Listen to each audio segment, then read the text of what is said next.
Bueno, respecto a las causas de los traumatismos esplénicos, tenemos que estas se producen por distintos factores, entre los cuales se encuentra la desaceleración rápida, la compresión, transmisión de las energías de la pared posterolateral del tórax al vaso, punción por una fractura de alguna costilla adyacente y los tipos y causas de estas lesiones van a ser principalmente desgarros capsulares, laceraciones del parénquima, lesiones del estallido o del maceramiento del parénquima, heridas iliares y hematomas subcapsulares.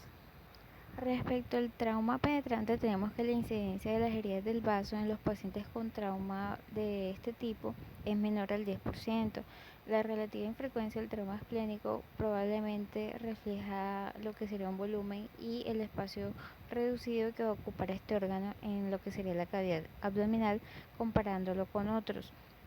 La tasa de mortalidad por trauma esplénico penetrante va a variar dependiendo del mecanismo de lesión anteriormente mencionado. Va desde el 1% para heridas con arma corto punzante, entre un 4 a 10% para las heridas con proyectil de arma de fuego. Y los pacientes con trauma esplénico penetrante también tenemos que van a tener una alta incidencia de las lesiones asociadas que van a requerir un tratamiento.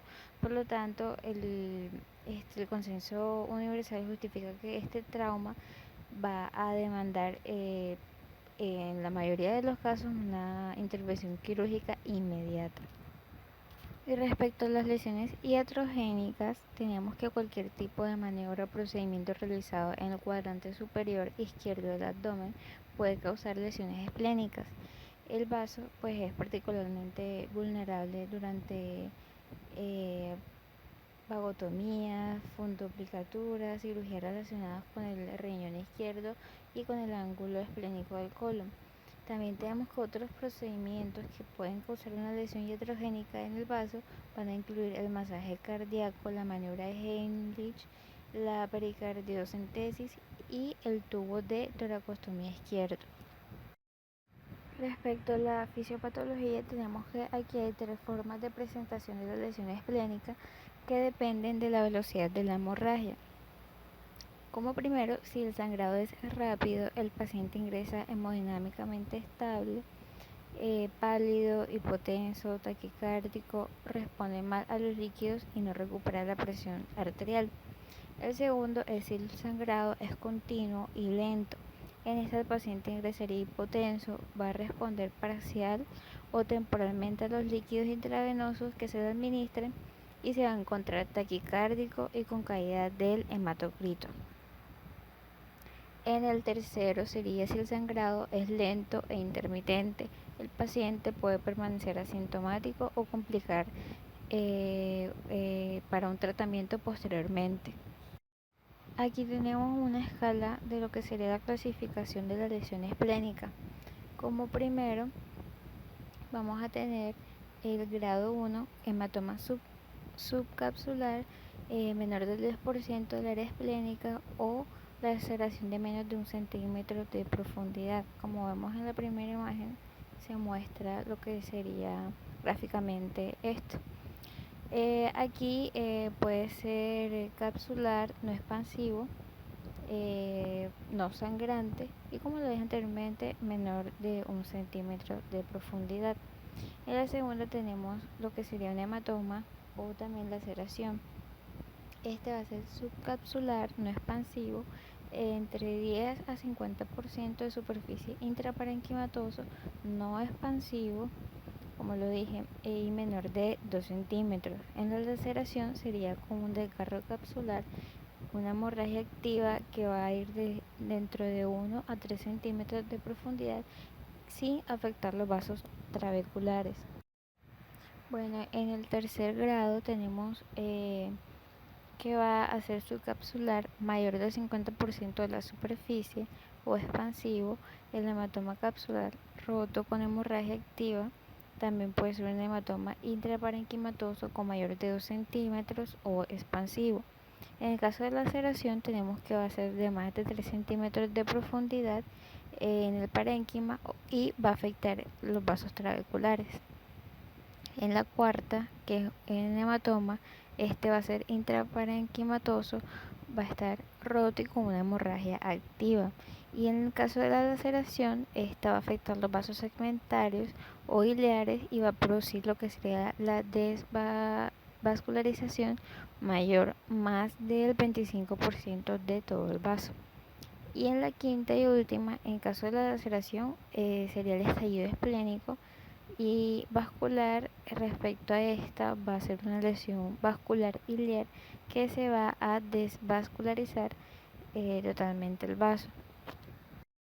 En el cuadro clínico vamos a tener diferentes manifestaciones como las cuales van a ser signos de irritación peritoneal, entre los cuales tenemos el signo de rebote, que este va a ser positivo en cualquier parte del abdomen, dolor abdominal al toser, signo pues de rigidez muscular involuntaria, hiperesteresia cutánea, dolor al movimiento de la cama. También tenemos que el paciente va a presentar equimosis y contusiones en el hipocondrio izquierdo, hipotensión, taquicardia, pérdida hemática, que esta va a ser atribuible a la fuente que sería abdominal, shock hemorrágico, distensión, como lo dije anteriormente, signo de Kerr y signo de Balance. Teniendo en cuenta que el signo de Kerr, este va a ser dolor en el hombro izquierdo en cuanto el paciente se encuentre en la posición de decúbito supino, y esto lo que nos va a indicar sería irritación del nervio frénico o ruptura del vaso. Y el signo de Balance, el cual se va a poder observar pues también en el examen físico. Aquí la matidez en el flanco izquierdo va a ser debido a la sangre que va a estar coagulada.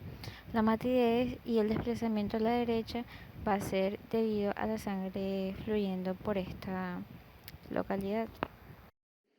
Bueno, voy a hablarles ahora sobre lo que es la esplenectomía. Esto es un procedimiento quirúrgico que básicamente se refiere a la extirpación del vaso. El motivo más frecuente de esta sería tratar la ruptura de vaso, que es el tema que estamos dando, que es con frecuencia la consecuencia de una lesión abdominal. La esplenectomía puede realizarse para tratar otras enfermedades, por ejemplo, la esplenomegalia, algunos trastornos sanguíneos, algunos tipos de cánceres, infecciones, quistes o tumores no cancerosos. La mayoría de las veces la esplenectomía se realiza con alguna ayuda visual, como puede ser el caso de la esplenectomía laparoscópica. Yo voy a enfatizar más en lo que es la esplenectomía total y la parcial.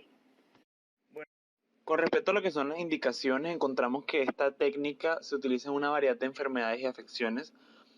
Principalmente se utiliza para lo que es la ruptura de vasos debido a una lesión abdominal grave o debido a la esplenomegalia, como dije anteriormente. Y el resultado puede ser un sangrado interno potencialmente fatal. También se puede utilizar en algunos trastornos sanguíneos. En este caso, lo más común es para tratar la púrpura trombocitopénica idiopática, policitemia vera y talasemia. Sin embargo, la esplenectomía se realiza normalmente solo después de que haya fracasado otros tratamientos para reducir los síntomas de estos trastornos. En el caso del cáncer, los tipos de cáncer que pueden tratarse con esplenectomía incluyen lo que es la leucemia linfocítica crónica, el linfoma de Hodgkin, el linfoma no Hodgkin y la leucemia de células poliposas.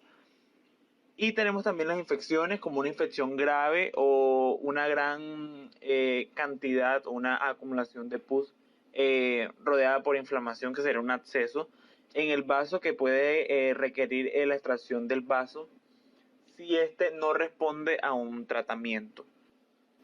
Bueno, pasando ya a lo que es la técnica, como yo les dije anteriormente, les voy a hablar acerca de lo que es la esplenectomía abierta, no la laparoscópica. Entonces, vemos que esta, como dije anteriormente, sus indicaciones son el traumatismo, la esplenomegalia, la contraindicación laparoscópica también. En caso de que no se pueda realizar la laparoscopia, pues se recurre a esta técnica. A su vez, esta va a tener una clasificación que sería la esplenectomía total y la parcial. Hablando de lo que es la esplenectomía total, esta se realiza para grandes traumas sin poder hacer un tratamiento conservador o control de las hemorragias. El procedimiento, la posición del paciente debe ser de cúbito dorsal con realce en emitoras izquierdo. Y antes de comenzar el procedimiento se sondea al paciente. Con respecto a lo que es la incisión, esta debe ser mediana supraumbilical o subcostal izquierda extendida. Entonces aquí lo que se va a hacer es que se hace la apertura de la transcavidad de los epipliones, ligando y seccionando el epiplión gástrico y sus vasos. Luego se va a desplazar lo que es el estómago hacia arriba. En el caso del traumatismo, primero se ligan las inserciones y luego los vasos. Lo siguiente sería la disección y control de la arteria esplénica en el ilio y la apertura del ligamento gastroesplénico, ligadura y sección de los vasos cortos. Luego se dividen los ligamentos esplénico, esplenorrenal y esplenofrénico. Y luego de liberar las inserciones se va a hacer lo que es la aproximación del vaso a la superficie.